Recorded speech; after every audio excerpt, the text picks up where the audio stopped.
Hello everyone, and welcome to the Anti-News Podcast. I'm your host, Katie Grosso, and thank you all for joining me for the very first episode of this new show. Today's date is November 30th, 2020, and I have 5 happy stories for you today. First off, we have a group of researchers who have developed tableware from bamboo and sugarcane, followed by a type of farm you probably haven't heard of and one of the cutest mayors to exist. After a bit of music, I've got a man who's gone to the dogs, and finally, a major hardware store recognizing one of their youngest customers. Now sit back, relax, and enjoy as we look over some of the good in humanity instead of the bad. Let's all be honest, nobody likes washing the dishes by hand, but for a lot of people, it's a fact of life. Some can't afford a dishwasher, or they don't have space for it. However, you'd be surprised by how much water gets wasted by hand washing dishes, up to 27 gallons per load. Paper plates, on the other hand, don't need to be washed and can even be recycled, but more often than not, they end up in the trash can, and continuously buying paper plates can add up quickly. With both of these options having major downsides, what's an eco-friendly consumer supposed to do? Well, you'll be happy to hear that scientists are working on a solution to this issue. A team of researchers have created a new kind of disposable dishware made from bamboo and sugarcane pulp that is designed to start decomposing within a month of being in soil. Not only is it strong enough to hold drinks and food like a regular cup would, but it's also cleaner than products made from recycled materials. With the addition of a wax used to line the inside of cups called AKD, this new dishware has the benefit of outperforming similar products in mechanical strength, grease resistance, and non-toxicity. While still in the developmental stages, another new benefit has been discovered. The production process creates 97% less CO2 emissions than standard plastic plates and cups, and 65% less CO2 emissions than paper and biodegradable plastic products. Sounds like this whole thing ain't just a bunch of gas to me. Hongli Zhu, one of the researchers working on the project at Northeastern University, says, "The first time I came to the US in 2007, I was shocked by the available one-time use plastic containers in the supermarket. It makes our life easier, but meanwhile, it becomes waste that cannot decompose in the environment." She was inspired by the sight of single-use paper plates and being thrown out to come up with a better product. Because both bamboo and sugarcane pulp are plant-based, they're safe to bury because they'll simply decompose like any other plant does. Depending on how fast consumers and restaurants adopt this new product, once it becomes commercially available, it will reduce the overall waste in landfills as plastic takes hundreds of years to break down.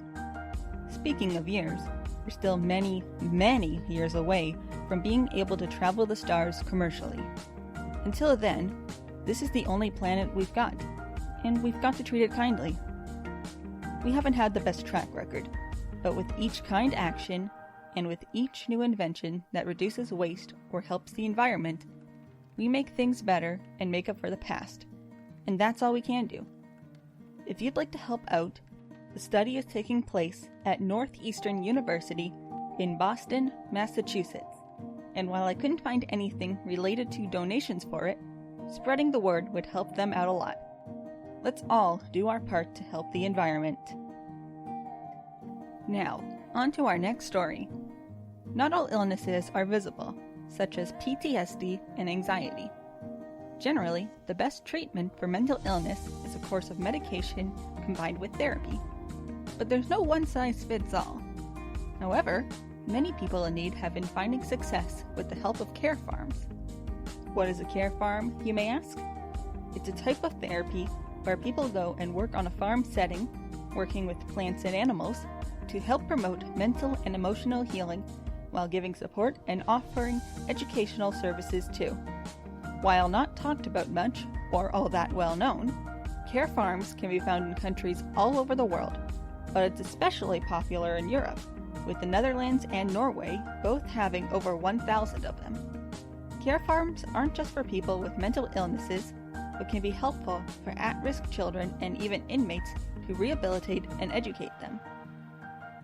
While mental health is not always a topic people like to think about, it's important to bring light to things such as this, not only to help normalize it, but to let those who might benefit from such therapy know that it's out there.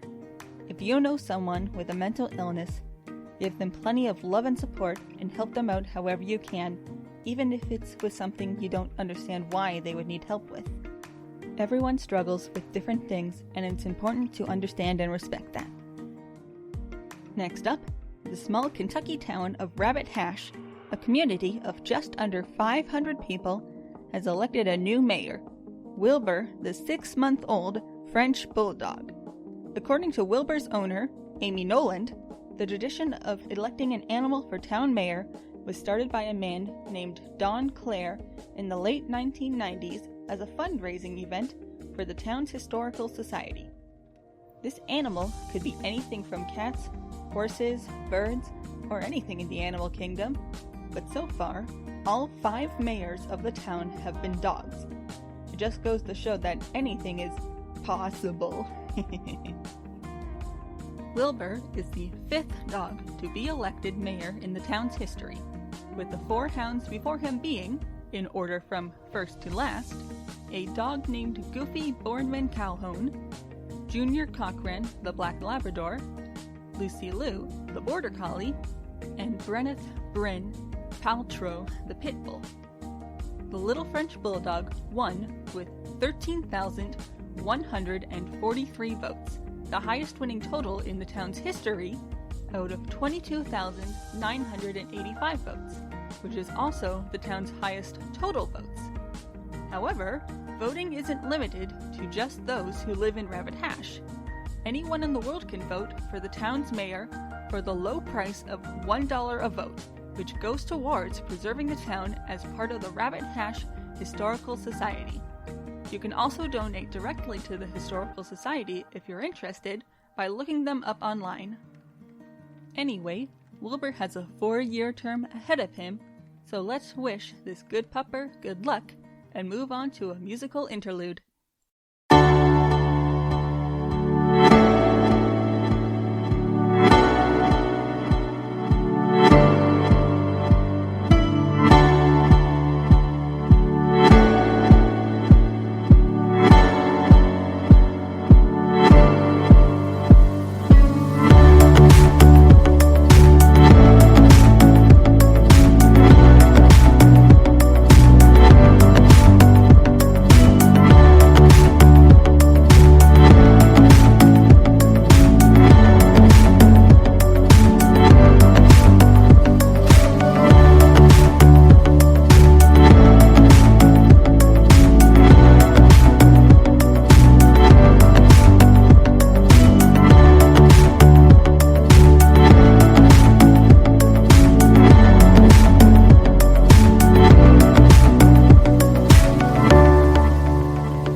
Welcome back, everyone. I hope you enjoyed that little musical interlude. Those of you who listened to the trailer would have recognized that as Lights by Sappheiros, the song that I played there, and decided would be appropriate to play as the first musical interlude of the first episode. Now, onto our fourth story. As people in the Yucatan Peninsula area were preparing their homes to deal with Hurricane Delta, one man, Ricardo Pimentel, was opening up his house to hundreds of animals, including over 300 dogs, to protect them from the worst of the storm. To those who knew him, this was no huge surprise, as Pimentel had founded an organization called Tierra de Animales, an animal rescue shelter, in 2011. And since his house already doubled as an animal shelter, he was more than prepared to take on the task. Mr. Pimentel didn't care that his house got wrecked by having so many furry creatures in it, as he told AP News. The things they broke can be fixed or bought again, but what's beautiful is to see them happy, healthy, and safe, without wounds, and with the possibility of being adopted. Along with the dogs, Mr. Pimentel housed cats, chicks, bunnies, a flock of sheep, and one very confused hedgehog. He posted pictures of the dogs all crowded in the hallways, and it didn't take long for the pictures to go viral and for news outlets to pick up the story. However, Mr. Pimentel was so busy making sure all of the animals were safely inside that he was unaware of this, and was pleasantly surprised when he learned that people from all around the world had donated thousands of dollars to help him feed and care for the animals. Once it was safe to do so, local residents came out and helped him clean up the damage caused to the shelter, and now over 500 animals happily live on the 10 acres of land. If you want to donate to Tierra de Animales, you can do so at their website and click on Donate, or follow their blog for more news directly from the source. If you want to help animals in your area, look up local shelters and see if they're taking volunteers, or even adopt a pet if you're looking for one. Every animal adopted from a shelter means one more spot open for another animal in need, so if you can, do your part to help out. You'd be forgiven for thinking that large stores don't pay much attention to each individual customer that comes in and out of their doors. And while that might be true for the most part, every now and then we're shown a kinder side of corporations. 4-year-old Jackson Maples, a Missouri boy on the autistic spectrum, has had a fascination with mechanical objects for as long as his parents could remember. Whirring fans, rumbling washing machines, if it made a mechanical sound, Jackson was a fan of it, and so, when he found the appliance section of Lowe's, he was on cloud 9. His mom, Shauna, explains that Jackson's love of Lowe's was a huge relief for her, because now whenever he's on the verge of a meltdown, all it takes to calm him down is a quick hop in the car and a drive to the hardware store. Knowing how much her son loved the store, Shauna called the head office and told them about Jackson, asking if she could possibly get one of their signature vests for him as a gift. Their response was above and beyond anything she could have hoped for. With the corporate's permission and blessing, the South Springfield Lowe's manager, Marty Davis, not only gave Jackson a kid-sized vest, but a football signed by all of the associates at that location, several wooden DIY kits,